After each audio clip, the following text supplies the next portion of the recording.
game. I got a story for you. I keep thinking that I can stop using these snowy graphics. We had these great seasonal graphics made by our design team. There are more coming on the way for spring, summer, and fall. I keep going, well, it's March. It's almost the end of March. Surely we can get rid of the snow. And then I saw somebody say that they were in a blizzard right now. So it's still happening everywhere. Still getting cold. Still having snow.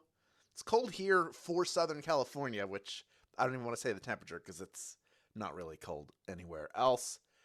I saw some people celebrated birthdays this weekend. Happy birthday to you. I saw somebody saying Cody must finish the story. Must be excited for WrestleMania, shaping up to be a very fun event. It's snowing in Northwest Ohio. That's where it's snowing. Oh my goodness. Is it snowing all over the place? Oh, I'm so excited about this week. I'm excited about this game. I'm really excited for our Muppets game on Thursday. In fact, I'll give you just a little look right now before we get started at the image for that game. Do you want to see? All right. There it is. This is coming up on Thursday. How excited are all of us, because we love the Muppets around here. Anyway, we could have a WWE game at some point. We have done it before. People asking about that one. I love that people are checking in. Somebody says that Minnie Missy says that the Muppets are creepy. Some of them can be scary. There was an episode of Fraggle Rock that had me terrified as a kid, but I got over it. I think you haven't experienced the joy of the Muppets. Maybe you will at some point, but today you're going to have fun with classic stories. Speaking of which, I've had a debate with friends. Is listening to books on Audible, does that count as reading them? I didn't think it did, but then my friend said, yeah, it does. So I've been reading up a storm. Anyway, amongst the greatest stories ever told is this one. You playing this Classic Stories edition of Daily Trivia Live, the mobile game show where you win money from the comfort of your phone.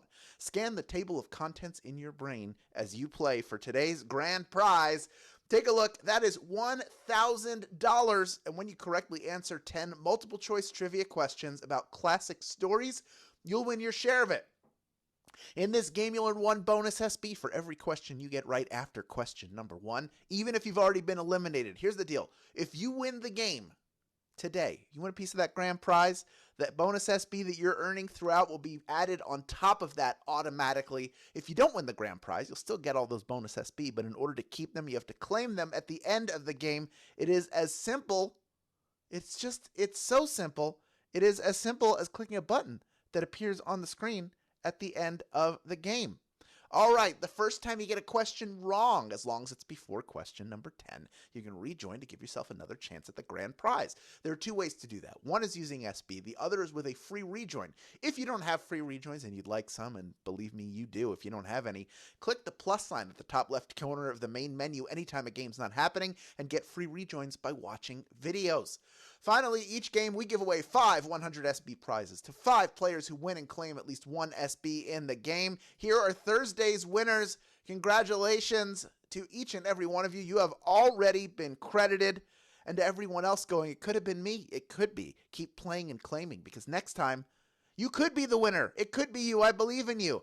All right, the comments, they're headed back to the editor's desk for some notes. So let's get this game started right now with question number 1. In the story, who built Pinocchio? Was it Lampwick, the Talking Cricket, or Geppetto?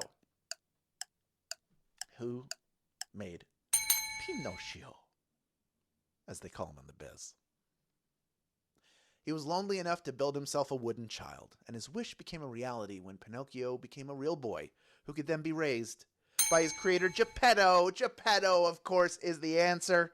Our fun fact today on Twitter was about Geppetto. That might have helped you out, but pretty much everybody getting that one right. We're starting out with over 16,700 people in grand prize contention. That number has already jumped past 17,300. We got almost 18,000 people playing the game. And here's some great news for all of you who are listening to my voice right now. Every question you get right from here on in will get you 1 bonus SB.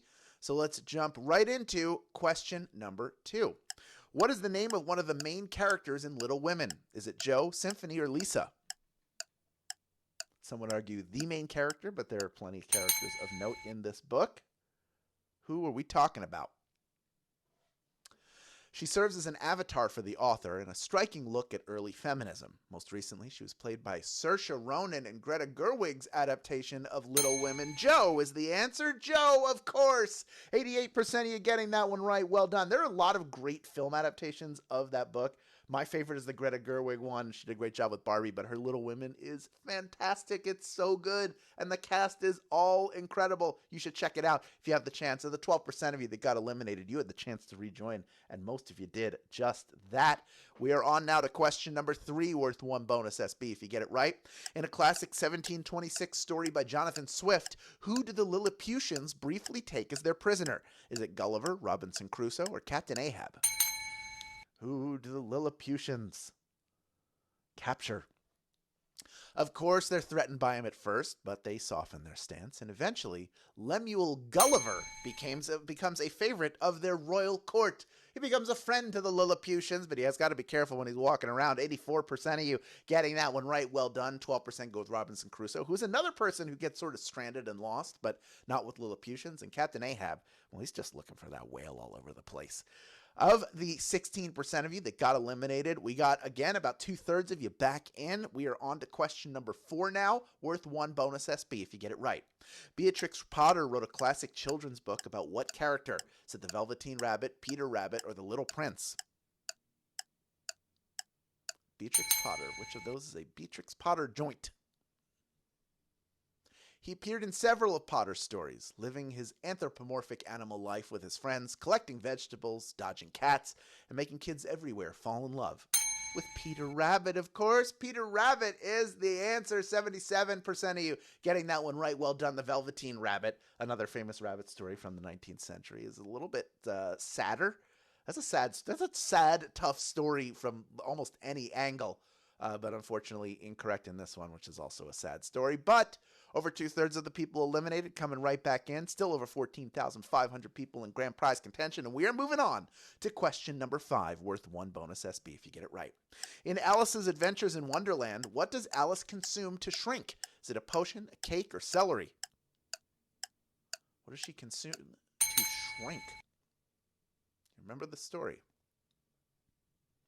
Alice is eating and drinking all sorts of stuff that has her changing size in Wonderland. Following the label that reads, "Drink me," Alice drinks a potion that shrinks her down. Potion is the answer. 65% of you getting that one right. Well done. 34% going with cake. That is incorrect. There is some cake eating. I think the cake might make her grow. Or it just makes her sensitive to cilantro, like I am. Maybe that's what happened to me when I was a kid. Who knows?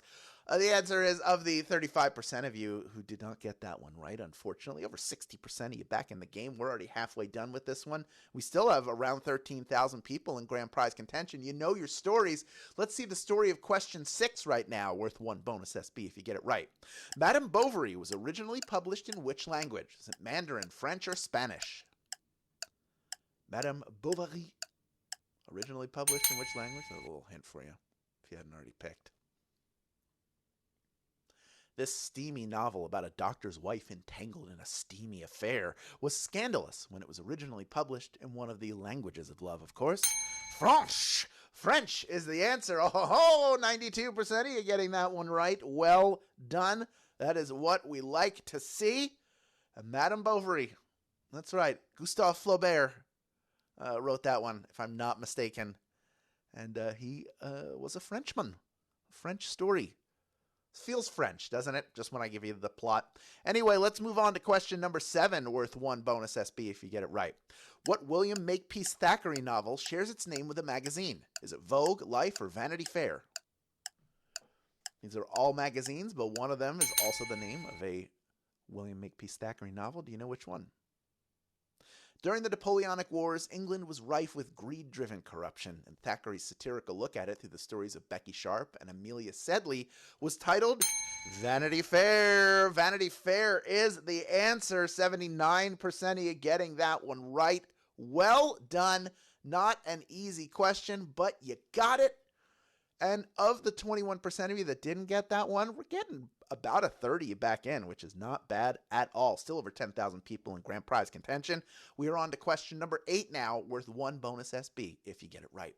In the H.G. Wells story, The Invisible Man, what does Holly Griffin wear over his face? Is it a bag, nothing, or bandages? What does Holly Griffin wear over his face in The Invisible Man? I get it, okay? He doesn't want people to know he's invisible. But I think Griffin goes too far in the other direction because he's a dude walking around with his head covered in bandages. That's bound to raise some questions, right? Bandages is the answer. Of course, we see it in the film as well. 87% of you getting that one right. Well done. Unfortunately, for 13% of you, your pursuit of the grand prize might be over, but I do see about half of you coming back in. We're down to 9,600 people in grand prize contention with 2 questions left to go. The next one worth 1 bonus SB if you get it right. Here is question number 9. It was the best of times, it was the worst of times is the opening line of what Charles Dickens story? Is it Great Expectations, A Tale of Two Cities, or Oliver Twist? It was the best of times, it was the worst of times. It's not the most famous story in the Dickens canon. That honor belongs to A Christmas Carol. But the opening line is one that everyone knows, even if they haven't read A Tale of Two Cities. That is the answer. 6,896 of you have made it this far, and you are ready for our final question. Well done. Quick reminder that there are 2 ways to get SB from Swagbucks Daily Trivia outside of our live games. One is through the Daily Trivia Challenge. That is the quick, hostless version of our game that you can play on your schedule up to twice per day, and you should because, of course, why wouldn't you? Second is by clicking the More Ways to Earn button wherever you find it in the app. That is how you access the Tapjoy wall, which is like the hidden gem of the Swagbucks Daily Trivia app. If you do your daily Tapjoy every single day, you're going to find you're checking off Daily Discover on your to-do list time and time again. You're going to be racking up those SB time and time again with easy, quick offers. Do that Tapjoy and check out all the other ways to earn through the More Ways to Earn button. That's right. We're not just trivia. We're here to reward you any way we can. Speaking of rewarding, why don't you reward the friends and family in your life with the gift of free gift cards by referring people to swagbucks.com. When you refer someone, and that person earns 300 SB in their first 30 days, you get a $3 bonus. And that's on top of the 10% match of the things that they earn for life. That doesn't go away. So let's summarize this, okay? You're doing something great for yourself because you're earning that 300 SB when they do so well in their first 30 days on the site. Plus, you're earning passive income every time they earn as they get better and better at earning SB for themselves. More importantly, I think even better is the feeling that you get knowing that you're helping someone you care about to get free gift cards for themselves and get all the benefits from Swagbucks that you get. Why wouldn't you share that with people, right? Right. Check that out after the game. All right, we have 8,073 people vying for a piece of our $1,000 grand prize. Almost 18,000 people have stuck around to the end, and there is one more bonus SB up for grabs if you can correctly answer question number 10. So let's see if you can do it. Here we go. In the story by Roald Dahl, whose chocolate factory does Charlie Bucket visit? Is it Slugworth, Henry Ford, or Willy Wonka? Whose chocolate factory does Charlie Bucket visit, right? Charlie eventually gets the keys to the Candy Kingdom, becoming the heir apparent to the sweets empire of Willy Wonka, and scoring a sweet housing upgrade for the whole Bucket family. Willy Wonka is the answer. 7,826 of you knew that answer, and you are splitting our grand prize today. Well done to you. Let's meet some of these grand prize winners. Each of you are going to be taking home 13 SB in grand prize money. That's in addition to the bonus SB you earned along the way. Nurse Morton, you have done so well. Thank you for being a nurse, and thank you for winning the game. Kelly K. Brennan, you are a winner. Congratulations. So, SEW, Nitpicky, KNIT. I get it. Great pun. Thank you for that. Steve Thompson, 596. Ayana Mohindra, 1. And congratulations to each of our grand prize winners. Congratulations to those of you who earned bonus SB and claim them. You know what to do with all these SB that you have in your account now, right? Of course you do. Redeem them for PayPal cash or gift cards to Amazon, Starbucks, Target, and hundreds of other places. Great job today. We will see you tomorrow for a whole new game. Thank you for playing Daily Trivia Live, and we will see you then, my friends.